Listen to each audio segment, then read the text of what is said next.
Meechy Darko. Thank you for having us, man. Welcome to Germany. Welcome to Munich. So the first thing I gotta tell you is right now we in a police state. Like Bavaria, Munich, where we is right now, the police is the worst people ever. So I don't want to get too political. They got to do a better job. I mean, that's why I will never attend Rolling Loud in New York City, because there's too much shit going on. I'm not going to jail.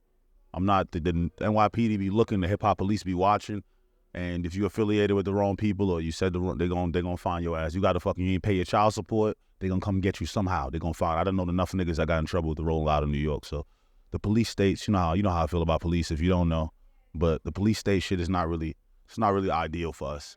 Maybe they should do, when they do it in these states, they should find an artist that don't do drugs. They make it a lot easier for us. You said New York. Isn't weed allowed in New York now? Isn't it legal right now? You know how law goes. Decriminalization doesn't necessarily mean legal. I mean, you might not go to jail the same way you used to, but it's still different. And even then, weed is like one thing, but we have a lot of other drugs that people do too. It ain't just weed.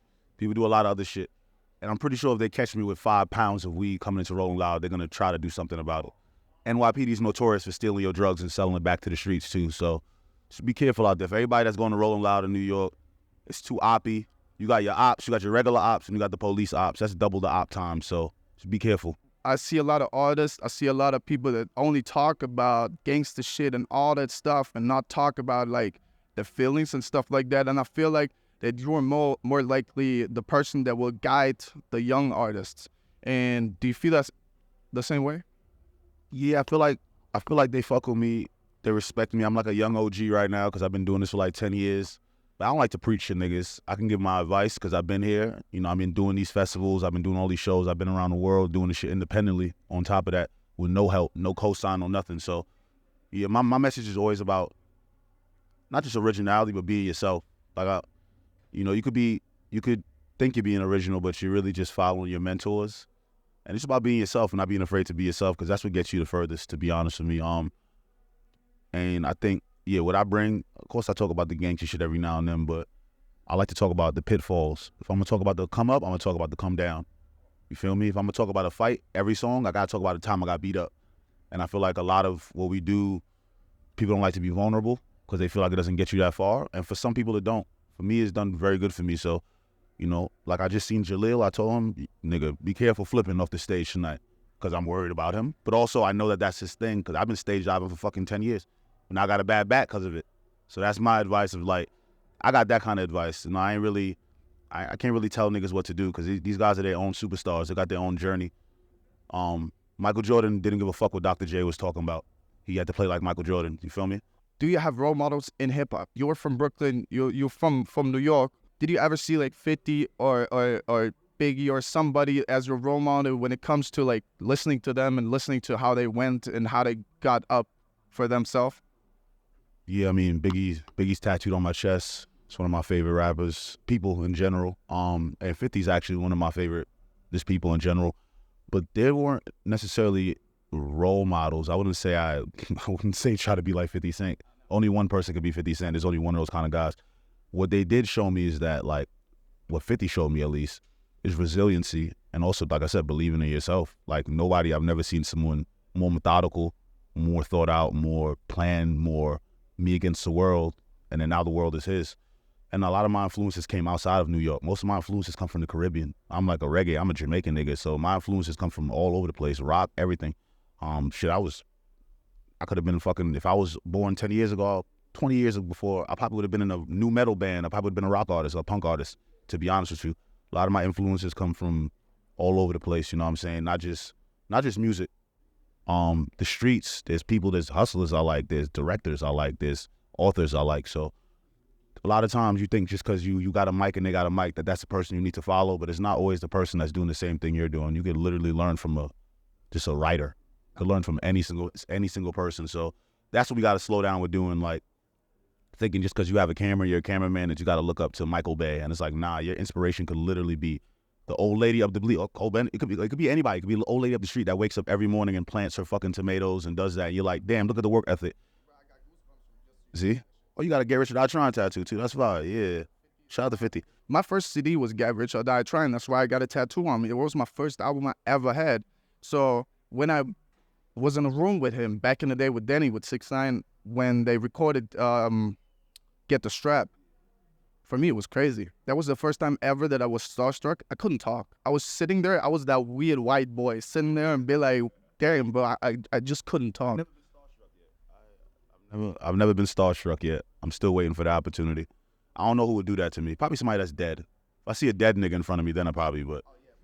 Maybe. I met Hov before on some regular casual shit.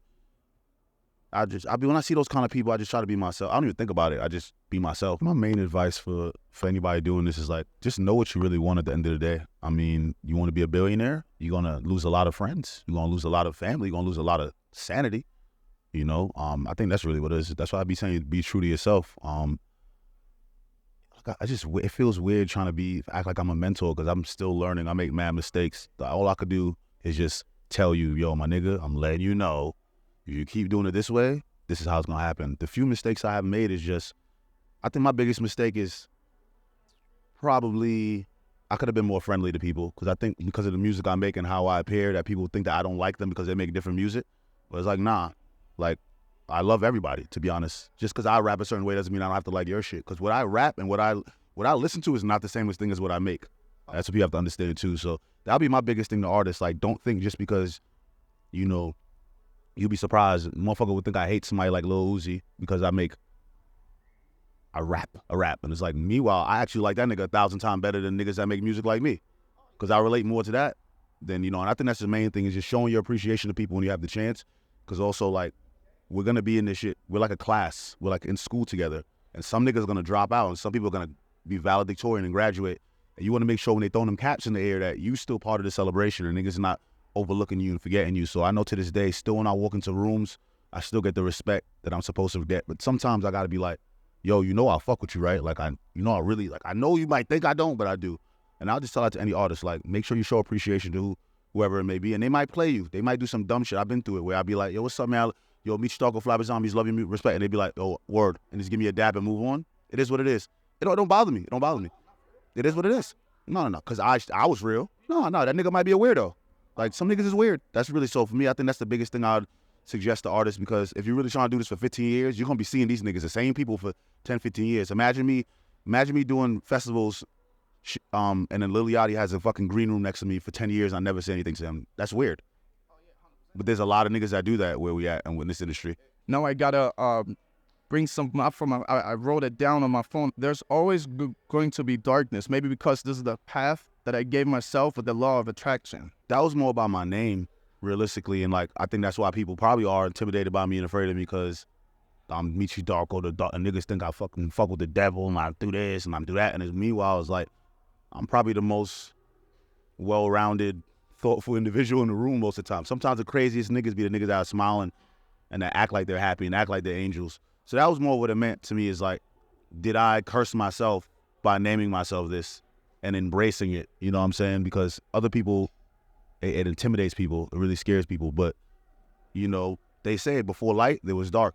So that's very important to me. And Pimp C is one of my favorite people, artists ever. And he was a big preacher of like, I'm tired of hearing rappers talk about selling all this coke and doing all this shit and never talking about the pitfalls, the downfalls.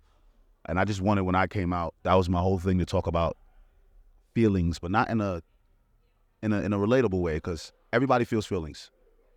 There's one thing that we all got. We all don't got money. We all don't got bitches. We all don't got cars, but every nigga's felt happy and sad and angry. And those are the feelings I think are the most important to tap into, because when I'm dead and gone and you play my music 100 years from now for somebody, they're going to feel something, rather than if it's a song about a bunch of material shit. If that material shit is not even relevant at the time, they're not going to even feel the music. And that was the main thing. It was just more about, am I cursing myself by naming myself this, you know? People like you, I would associate you with the type of mentality like X, for fact, was for me, it's like the same thing. It's like, he was a hard ass boy. He was talking about all that crazy stuff, but he was also talking about feelings. X is a good example. I love X, great kid. We actually had like a good rapport with each other. I try not to talk, speak on the dead. There's things we speak on that when somebody's dead, I try not to have to talk about the conversation we had. But I will say I have so much respect for him, because I remember when he was on house arrest, he just hit me up randomly and was like, yo, give me your number. And he called me. He was like, yo, I just want to let you know you influenced me so much. And he didn't have to do that. It's just the peak of his career. Called me on his own. He's like, yo, you influenced me. The hairstyle, the fucking half the bleach head. He's like, the substance I talk about.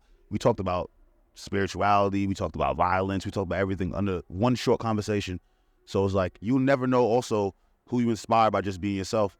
So it makes me feel good that I know, like, you know how much kids love that kid? They love that motherfucker. So to know that he looked up to me in some, it doesn't matter even if it's a little bit, but for him to come out his skin and to tell me that means a lot. Because a lot of motherfuckers will literally, they'll tell their crew, yo, I love what they're doing there. I love these guys. And then when you see them, their chest is up.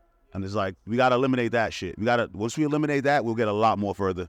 We were in Cyprus, if I can tell you a story. We were in Cyprus. It was before Denny got locked up the first time. Denny 6ix9ine. Before he got locked up the first time, 2018. We came from the first world tour, and X texted him out of nowhere. It's like, bro, stop moving like that. They're going to kill you. At some point, you're going to jail, they're going to kill you and all that stuff. And he didn't have to do that. It's like Denny was like dissing everybody. It was like going crazy and stupid and all that stuff. But X still texted him. And I really think that's a good look, because most of the people are like try to be too tough to show love to other rappers and show love to other people. I've showed love to people, and when you don't get it reciprocated, it is a bad feeling for some people. So that's why they say don't meet your heroes. That's why sometimes people don't say their influences, because if someone does say, yo, honestly, that nigga from Flatbush Zombies, I used to listen to him so much and I learned this and that from him, they think my ego is going to get inflated, and they think their crowd is going to look at them lesser as a man, because a lot of fans are like that. Like, they like this person because they think everything they do is original. I have so much friends of mine that listen to mad artists and they love the music, and I play like, yo, you know they got this from this person, and their face will change. They won't respect them the same. And I think that's the shitty part about the music. It's very defensive. It's all ego. I can honestly say this is not my ego. When I first started rapping, niggas was not rapping the way I was rapping. Niggas was not using raspy ass voices. Niggas was not coloring their hair. Niggas was not looking crazy. Niggas was not flipping off of stages. Like, it wasn't happening. Now, am I gonna say I'm the reason why everybody's doing it? No, but I'm one of the reasons, whether they know it or not, and that might bother some people. You know what I mean? Like, my nigga Juice colored his hair before your boy Danny would not have colored hair if it wasn't for my bandmate, without a doubt. Will Danny say that? No, he won't say that. If I seen him face to face, maybe he might. If we talk about it, maybe, because he's from where I'm from. We from the same. That's what I try to tell people. Is he is one respectful as. He's a smart kid. Yeah, but he's in a stupid situation because of that shit. But that's all of us in a stupid situation. Just his is everyone's watching it and it's public, and he's mad famous. But many artists deal with that on a regular basis. You know what I'm saying? And then you also gotta look at his perspective. How much people didn't believe in him? How much people said negative things about him? How much people probably laughed at him? You know what I'm saying? So he got a bar where you left me on scene. He talks about that. I left him on scene before. That he's not lying about that. Like, people do. So he has all the right to act the way he acts. That's why I said it's a give and take situation. Us as artists, we got to make sure we embrace people, because you never know who's gonna be who the next day. Hey, bro, I really, really, really appreciate the talk. I really appreciate that shit, because it was a good thing, and I really hope to see your show right now.